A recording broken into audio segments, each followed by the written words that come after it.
Okay, it's week 7. Welcome back or welcome to Ted and Yogi's Pac-12 Adventure alongside our producer, Michael Molinari. We are presented on behalf of Believe. Excited to be around for week 7, fellas. It's hard to believe that it is here. We just came off of our 3rd straight game of a sold-out crowd. We might get 4 in a row this weekend as we head to Seattle. We got UW, Arizona. With that said, Ted, how you doing on a Tuesday?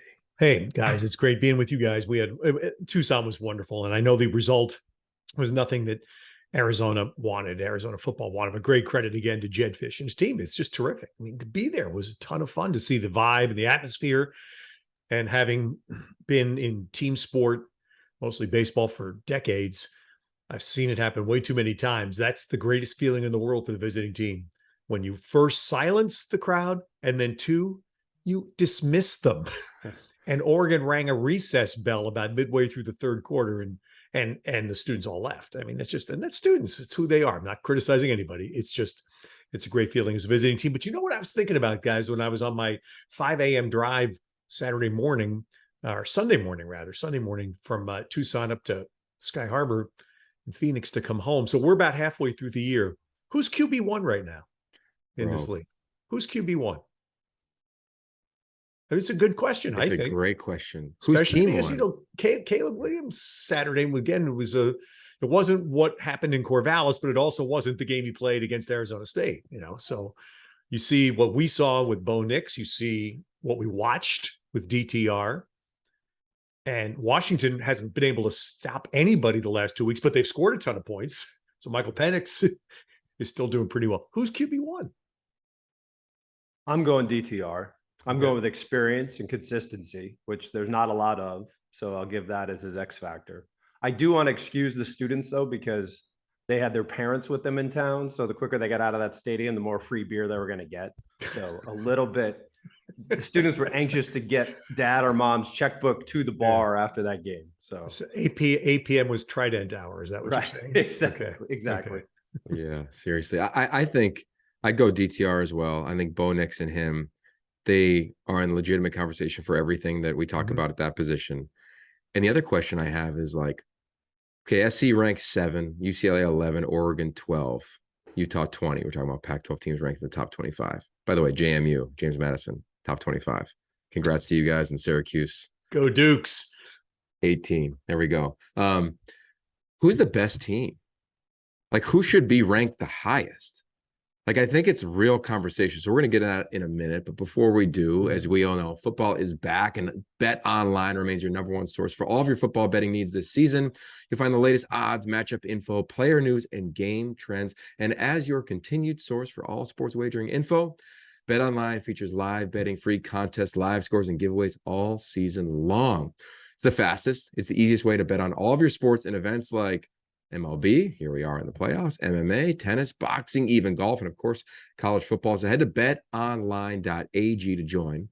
Receive your 100% welcome bonus with your first deposit. Please use the promo code BLEAV, that's BLEAV, to receive your rewards. BetOnline, where the game starts. So UCLA and Oregon, they don't have a game time that will start this week, and they got a bye. ASU has a bye. So let's talk about that. Who do we think who's the top team? Who's the best team today as we sit into week 7? Okay, so that's always the magic question. All right, how do we measure that? Yeah, I would measure on what did we just see? Okay, what, or who would I want if I had Molinari's mortgage on the line? Who would I want to play that game? I mean, that's all. This is always that magic question of who's the best, right? Yeah. So I went through this baseball forever. Which pitcher would you take? Who's the best pitcher? Maybe different than which pitcher would you start if you had one game to play for your house? Yeah. In category 2, I'm still going with USC. Yeah. If I had to play one game for Michael's mortgage, it's USC. And I'll take the other LA team in category 1 because I think they've proven to be most consistent. I can't wait till we get to late November and my phone starts ringing. You got that South Alabama footage? Because that's because I'm gonna have a lot of friends in television. Give me a call about what the heck happened there, because not a lot of people probably saw it. And, wait a minute. Let's not bury the lead here, guys. Michael's going to have even a greater connection with Fubo TV when he's promoting the 7-day free trial for the USC UCLA game on Pac-12 Network. You know, Yes, we're working on that. We're working on that. Don't panic, everybody. But we got some things up our sleeve. Our programming department's done great this year. Totally. So I've been thinking about this Yeah. since late Saturday night. Yeah. Okay, Utah loses to UCLA. UCLA, I think, is playing the best football right now based on who their competition's been. I think Oregon, since Georgia, just continues to grow. Like that offensive line, I mean, last 5 years, I can't think of a better one in our league that we've seen consistently. I mean, I think they're so talented. And then I look at Utah and I say, well, they're not out of it. They can still find a way to Vegas. They're out of the playoff, but they still play SC this weekend. We'll get into that game. Then week 11, they go to Eugene. Like they still have control over if they can end up in the title game again or not.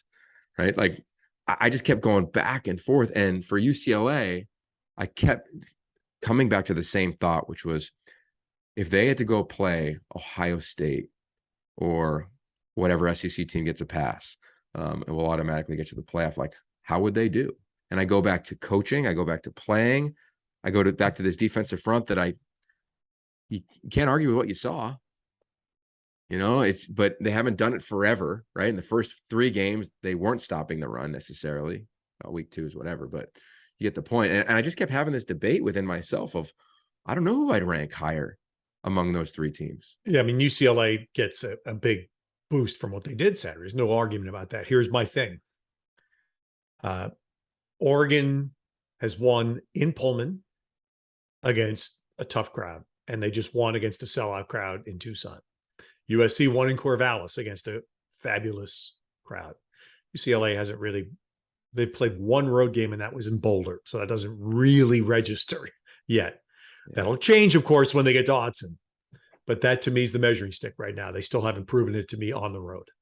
Yeah. And again, I would piggyback what we said last week. The scheduling thing this year shows up. Just to remind our listeners, SC goes to Utah, then they go to Arizona, and they go to UCLA. So they leave California once the rest of the season after this weekend. UCLA, Ted, you reference Autzen, they go to ASU, which might be on a 3-game winning streak by then, and that place will be crazy for that. Other than that, they just go to Cal. And then you look at Oregon, and their remaining road games at Colorado, and then what was formerly known as the Civil War against Oregon State.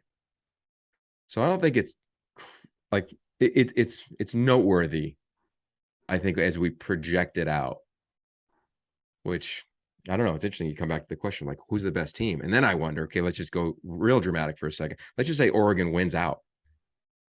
And let's just say Georgia loses in the SEC title game. What's the argument? Like, one lost Pac-12 champ in who hasn't lost since opening, you know, like it'll be. If there's a 1-loss Pac-12 champ, the way this conference played September, the way they've done, I think that's, I mean, it would be, to me, depends who we're talking about in the conversation with, but it would be very difficult to eliminate, to me, a 1-loss Pac-12 champion, the way the top of this league has played this year. I mean, look, we can all dream. So I'm sure they're doing this in SoCal, where you guys are in SoCal. The dream would be USC and UCLA meet as undefeated teams. That would be the dream, right? Be crazy. Oh my God, that would be the greatest for the Pac-12 as a football conference as a whole. Would be the best thing that would happen in years, if that's the case. And I know other schools would be losing. I'm just saying, but a 1-loss team. And so for example, Washington had a devastating loss this past Saturday because their schedule is favorable for them. Yeah. But now they have 2 conference losses. It's virtually, I think it's going to be a long shot for them to even be able to make Vegas as a 2-shot, or rather as a 2-loss team. But Utah still, as you said, Utah still alive for the Vegas, right? Yeah. 1 loss. They have their home field this weekend in a massive game, so they're still in it. And everything, of course, is, to me, on the UCLA side, as good as it's been, everything comes down to, going up to Autzen. And please, national world, Chip Kelly going back to Oregon, overdone with multiple times. This is about the kids. Talk about the teams. It's not about the coaches. And by the way, I want to say something. because we're referencing UCLA here, which I think was really watching the game as we were able to do Saturday before our game in Tucson. We were able to watch a lot of the UCLA game. And it's a conversation point that tips to a lot of things we've talked about. UCLA's defense Saturday, I hadn't seen a defense play like that. They gave up some points, I understand, but the last 7 was a pick 6. But that defense was making plays and playing in a manner we haven't seen a UCLA defense in years. And why does that matter? We collectively, I have had multiple conversations with Chip Kelly over the years, both in the NFL for a year and at UCLA, about coaches getting fired, coaching changes, coaches leaving teams before the season ends to take a new job. And Chip Kelly, on the loyalty meter of 1 to 10, Chip Kelly's a 10 when it comes to loyalty. I know, without even asking him specifically, because I haven't, but I know how he had to feel about making his change at DC for this year. And Jerry Ezenaro had been with him from Oregon to Philadelphia to San Francisco to UCLA. Making that change had to be hard. The results are there for everybody to see. The results are there for everybody to see. And it's a conversation that goes on around a lot of schools, and it's going on around David Shaw at Stanford right now. It's a very hard thing to do in this business, but then you turn around and just call it the way you see it. Look what's happened with UCLA's defense this year. And it's a huge reason why they're standing where they are right now. I would agree with you. Definitely a hard decision for him. And it helps when you make a hard decision and it works out like it has. So their defense is completely different than what we've seen over the last 4 years. It's just a different defense. I totally agree. It was interesting watching Coach Kelly's post-game press conference. I don't know if you guys saw it, but he had some great lines, which wouldn't surprise either of you. But he said he was asked about like recency bias around his quarterback, DTR, meaning Caleb Williams, Heisman candidate since day one. Dorian's been there for 5 years. And he was asked, is this the best game that Dorian's ever played? And he kind of chuckled and he goes, were you at the Coliseum last year? Yeah. You know, and he kind of went down the list of games that he's had. And I say that for our annual soapbox moment presented by Ted and Michael's inspiration here. He threw 304 passes in high school. He only started as a senior. He played wide receiver as a junior. He came in week 2 and started at Oklahoma as a true freshman. And if you go back and stop after halftime of the Colorado game in 2020, you see him not playing up and down football, right? Freshman year, up and down. Sophomore year, up and down. First half of first game of the pandemic year, up and down. Bunch of turnovers. 68 touchdowns to 12 interceptions. Like, you just can't argue. Like, this dude is just, he's not the guy that I think who's had a reputation to be up and down. That's not who he's been over the last 2.5 years. So this year he's completing 75% of his passes, Ted. I knew you were going there. Like, I just think that there's something to what Chip said is my favorite line. He goes, we pride ourselves on being the most prepared and least distracted team.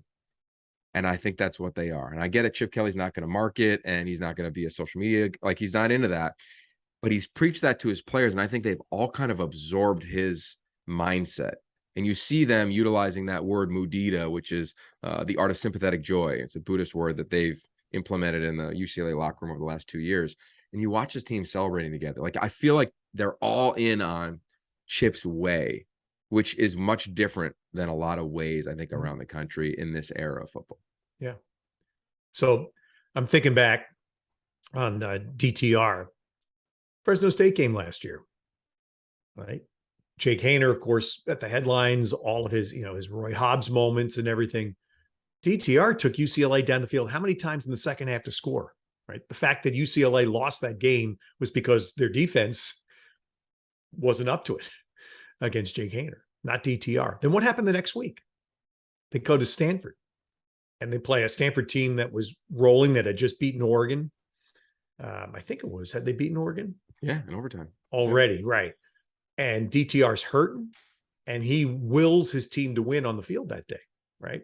Wills it. We thought several times he was knocked out of the game, wasn't coming back. So those are the things that tend to get lost, right, in the conversation. And a lot of it, I think, is because UCLA's defense even last year, was just not up to grade level. It just wasn't. Now you have a defense that can play a little bit, can make some plays, and suddenly DTR's play itself shines because you're winning 40-30 instead of losing 48-42. Yeah. Amen. Yogi, you just did a name drop, or you just did a soapbox. So I want to do a name drop. I got to get this in. But so because Scott Barkley and I can't get enough football, as we got 3 hours of sleep in Tucson, we land and head over to the Rams game yesterday or on Sunday. And we brought our daughters. So it's bring your daughters to the Rams game, courtesy of JB Long. So we got there, we sit down, we the high end zone seats, which are the basically right behind one of the goalposts, which are quite narrow, far more narrow goalposts than the college game. That was one thing that struck me. SoFi Stadium is unbelievable. But of course, celebrity sightings. So every time between they're putting people out, Magic Johnson, John Legend, one of the Kardashians who just got booed out of the place, Cedric the Entertainer. And then I look to my left, someone's coming in. And it's Jake Bobo and his dad, who sit down right next to Scott Barkley on the other end. So I wave. We had talked to him earlier in the year, and I didn't get a chance to talk to him. They only stayed for like 10 minutes. I think they wanted to move around a little bit. He was a little tight in those seats, but Barkley talked to him. He's like, "What are you doing here?" And first of all, he's excited we recognized him. Second of all, he's like, "I'm just here to watch Cup. I'm just here to watch Cup. I'm just watching Cup this whole time." So anyway, thank you. You have a big win. You come to a game, and what does he do? He just studies maybe the best in the game right now. So that was really cool to see. Well, I'm guessing there could have been I'm just guessing there could have been a hook there because JB's partner on Rams broadcast is Maurice Jones-Drew. Yeah, might have been MJD seats there. It could have been. That might have been. Bruin, JB Long, thank you again. Mm-hmm. That was awesome. I love that. All right. So we're going to talk a lot about UCLA and Oregon next week. Let's get to the game of the week. We circled it all in the preseason. Utah, 5:00. We know what Rice Cycles is at night. We know what Utah is at night. 70 plus straight sellouts. It'll be rocking. The defensive line, they got moved. You know, Kyle said it's the most physical team he's ever seen at UCLA. I think we'd all agree with that on both lines of scrimmage. I don't know a Utah team to lose 2 conference games in a row. Probably been a bunch of years since that's happened. And in comes SC, Ted, as you referenced earlier. They haven't looked sharp. They've looked opportunistic. The effort is off the charts. The want to, the will, like Travis Dye is playing like one of the top 2 backs in the league. He and Charbonnet, right? Jordan Addison left the game. Shane Lee didn't play in the game. What do we think about this game? Michael, I'll start with you. I go back to when we met with Kyle Whittingham a few weeks back, and he's like, Pac-12, we're all so good. The middle's great, the top, but we end up cannibalizing ourselves. And will now Utah go from the cannibalized to the cannibalizer in a week? And I think that just seems like typical Utah. Plus, you're on the road versus at home. So I just got to think Utah had incredible motivation. Now they have even more coming into this game, and that place is going to be crazy.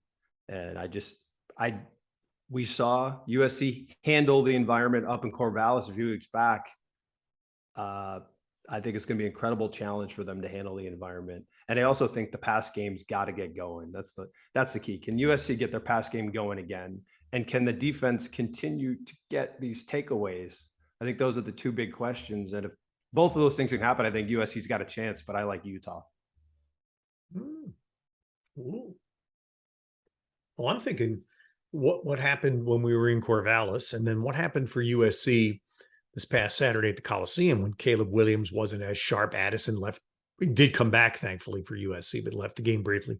Travis Dye goes for $140. Yeah. Travis Dye has been unbelievable. This guy's going to end up as a 4,000 plus career rusher. And what'd you just say, Yogi? Utah's defensive line got moved. Ooh, that to me is the key. Yeah. Then Utah has to try to have Travis Dye go for 70 instead of $140. And then the other thing that I wondered, Yogi, because we were there 2 weeks ago, they were very open saying, hey, our offense was designed around Brant Keithy. And I'm watching Saturday, and Rising's running a lot. Now, Tavion Thomas ran more effectively than he had this year. Still wasn't quite the back of last year, but was better. But Rising's running a lot, and I'm wondering about that. Yeah, I couldn't agree more. Agree with Ted and Yeah. disagree with me. Is that what you're saying? Well, Why would part of me champions like, change? like I went back and looked at Utah, right? And Mika Tafua, like we always talk about Devin Lloyd, but like the Mika Tafua factor and him no longer being there as an edge rusher, I think is felt. Like you're not seeing like a real game wrecker. Nate Orchard, remember him? Yeah, Nate Same Orchard, kind of like, guy. Yeah. yeah, Hunter Dimick. Like you can go down the Yeah. list for years. Like they have guys that they think can be them. Like Junior Tafuna is that guy inside. Inside. Like he's a real inside guy. But who's the edge guy? And in every game, Caleb Williams. So I keep building this reel over here on my little huddle platform of him escaping. I am over like 30 plays now of him escaping being tackled. And I just think there's something there. And Michael, your nails, like the passing game has to get going. And what will Utah do? Will they play man coverage all game long? I don't know. Like, didn't really work against UCLA. Like, you look at that long touchdown to Logan Lloyd, in my eyes at least, Jatravius Broughton, it was just a bust. He didn't run with him, right? So you can't miss against SC. Mm-hmm. You just can't miss. And I just wonder, the one thing I think SC's done their last two games, while they haven't been pretty, is they just hang longer. And then they score one. And then they get you. Their touchdown to Mario Williams, busted coverage. Like, they're just going to get one. And that to me is where, like, I want to believe in Utah. I want to believe that they're the best team in the league and they look the part physically. But when you watch their games, Oregon State moved the ball on them. Opportunistic 3 turnovers. UCLA moved the ball on them.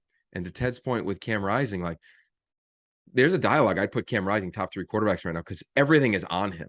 The way he's playing, like, he's making good decisions. He's completing the ball, but he just doesn't have the horse anymore in Brant Keithy. Like, he's doing everything they can. Mm-hmm. So unless Utah creates 1 or 2 turnovers, I don't know if they can hang. And they remind me, I hate to say it, but they remind me of like Utah's 2018, 2019 teams. More 2018 than 2019, where you're like, they're not explosive. They're not getting easy touchdowns. And that's why Clark Phillips is their most explosive player right now. Another back-to-back pick 6, as you said. Like, the defense is missing the vets, and the offense is missing some explosive. Hopefully, Solomon Enos comes back, didn't play again last weekend. I think it'll be back and forth, and if it's tight, I give Utah the edge because it's at home. But I think SC is going to lean on that Oregon State experience that we witnessed, and I'm really curious to see if their stars rise up when the lights are as bright as they'll ever be in the regular season for SC until they get to UCLA and Notre Dame last 2 weeks of the season. Well, let me say one thing so I can walk the strand in peace this week. USC has proven that even when they don't have their A game, they can win, which is what great teams do. And be that from Caleb Williams or be that from the defense or be that I'm not just pointing at one person, but as a team, even when they're not playing their best, they've won every game. And that's impressive. And I think that's, if anything is going to get them through the scene that will be happening in Salt Lake City, that will be it. Okay, so a scene. Let's talk about a scene. I think we've seen the best play of the year, as we referenced, Caleb Tamario, Oregon State. Rivaling that will be Trayshawn Harrison against Stanford. Stanford goes to Notre Dame. We get Stanford the next week against Arizona State. Washington State goes to Oregon State. Feels like a must-win for either one of those teams, right? Like just where the season has gone and the teams they've played, right? Go back to scheduling. Wazoo's played Oregon and SC. Oregon State played SC and Utah. But what did you guys think? Like, were you watching that in real time somewhere? The Aloft, Trident? Like, what was your reaction? Because I couldn't believe that. Ted and I were standing right next to each other. But go ahead, Ted. Well, no, we were watching it with the sound down, obviously, but no, it was good. I mean, it's the ultimate gut punch. I mean, my God, look, these are the things that coaches have to live with. David Shaw has to live with a decision that I live here in the area has not gone over very well at all, which was bringing in QB3 to run a Jack Coletto-like play where you needed a first down to win the game. And that's the risk. And I know David, I listened to David after the game. He said there's a play we felt very comfortable with. So assuming it was a play they had practiced and developed, again, I'm going to quote my dear darling friend Don McLean, time and score. And it's hard. Look, for Oregon State, it is, and on the football scale, it's a miraculous win. And it does a huge thing for their season to give them a shot. Hey, look, if they can hold home field against the Cougs, you have 5 wins by mid-October. That's great. And for Stanford, man, what an awful feeling, because you know how long it's going to take those kids to get over that. And they got to get on a plane Thursday and fly to South Bend. And that's not fun. But I want to just say one more thing about this, what it means for Stanford in going through this long, now miserable. They were very competitive in this game. Their offense looked like it had some life, which was all steps in the right direction. But it goes back to this thing I talked about with loyalty, which is I had a conversation last year with a Hall of Famer, John Lynch. And John Lynch said, the coaching job that has jumped out to me in recent years in college football is Brian Kelly at Notre Dame. I'm, of course, now I perks my ears. I'm going, what are you talking about? He had a 4-8 year. Yeah. And by the way, that was the only NFL quarterback he ever had, Kelly at Notre Dame. He and Book is scuffling to stay in the round, but basically DeShone Kizer was his one NFL quarterback. They went 4-8. And he said, Brian Kelly changed after that year. He said he hired new coordinators, gave up, offloaded responsibilities, let the coordinators have more autonomy. And they won 10 games every year since, up until the time he left this year to go to LSU. So the fact that registered with John Lynch said something. So it goes back to the question about when you've had a lot of run, and you've had a lot of success, and certainly Stanford has had that, but now the word trajectory gets used a lot. Where is the trajectory going? At some point, leadership means, right, you have to decide, is this the trajectory? How do we change it? Right. And that's the word. I think that's what John Lynch was saying to me, was that Brian Kelly was willing to do that. And it was fascinating to me to hear that from him. Can I talk about leadership for a second? Because we haven't thanked Jedd Fisch, and I wanted to, but the leadership he showed when the team was down and obviously out of it, and he wore a mic for us all game, and we were able to show some of that. And it's easy to be a good leader when things are going right, but true leadership is how you act when things are not going so well. And I thought it was great that he allowed us to wear that mic. And I thought it was great that we were able to bring that out and show people what kind of leader Jedd is when things aren't going so right. And obviously that's long-term going to lead to something great. And already they've started that train. And secondly, watching with the sound down, we know what code that is for.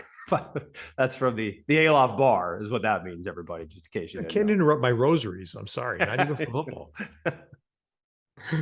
I love that. All right. So we're going to Seattle. Real quick before we get to Michael's Humanity Moment of the Week. I love this game, guys, for a bunch of reasons. One, we haven't been to Seattle, much like it was Utah, since 2019. It's been a long time since we've been to Husky Stadium. It's homecoming. Anticipate a packed house, student section, the whole 9 yards. UW's balling at home, struggled the last 2 weeks on the road, but they're secondary. They're playing a lot of guys in the back end. And we spent last week all talking about the Arizona wideouts, and they struggled. Jane DeLora played probably his worst game of the season. He was off, in my opinion, the whole game.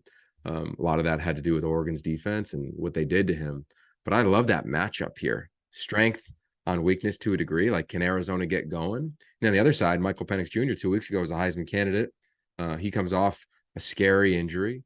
The leader of this team, we'll make sure we connect with him prior to the game on Saturday afternoon. But I'm excited to get up there and be around Kalen and his staff and his program, and a game that I think could go either way, fellas.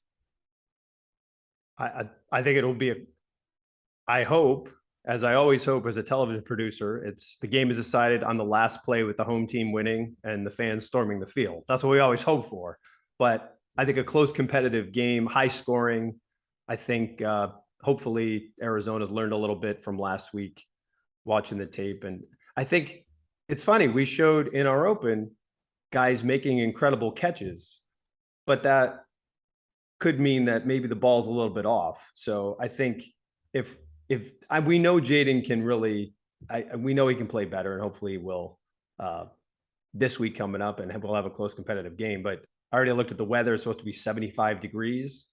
Professor Schmelsley, Ashley, and company will be there. Our studio team will be on site. So it's setting up for a really, really fun weekend. You're telling me I have to pack my sunblock for Seattle in Pack your October? sunblock. That's what I'm telling you. Wow. Adam Gordon, we'll see him as well, our old friend. So what a weekend it's going to be. Our official sommelier.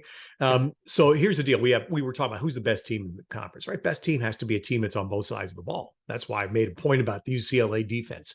We're going to see Saturday 2 teams right now that are one-sided teams. Arizona and Washington just are. They're offensive teams.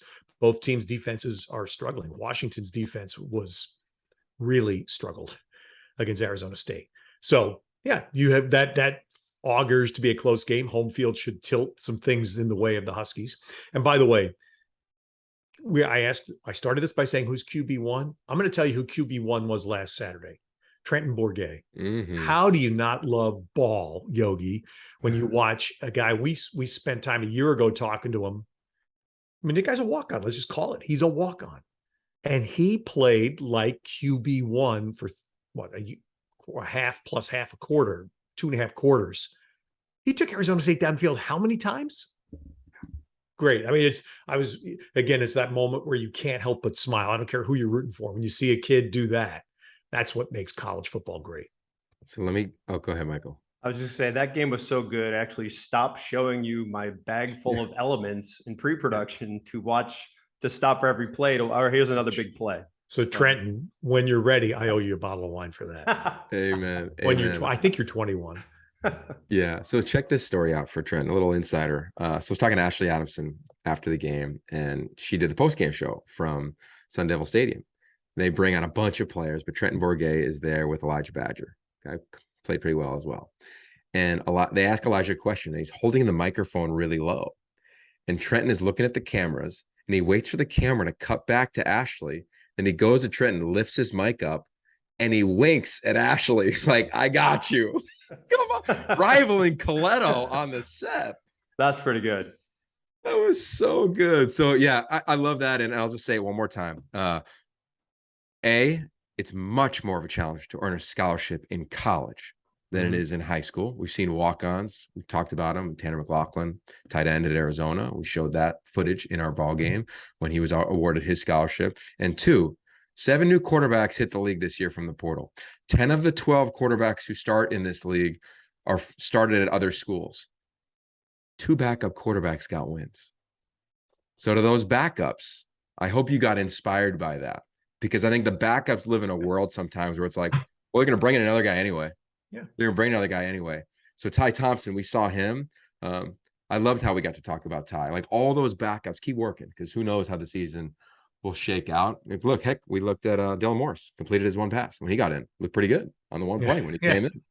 So, all right. So with that said, we have an amazing weekend ahead of us. Before that, we have an amazing humanity moment of the week. Michael, take it away, brother. Well, Yogi, as you know, last Wednesday was Yom Kippur, the Day of Atonement. I'm sure every devout Jewish person was at temple or spent the day reflecting with loved ones. But do you know where it seemed like every Christian, Buddhist, Muslim, Hindu, atheist, and agnostic were that day? That's right, Disneyland. The public schools were off, and everyone had the same idea. It was packed.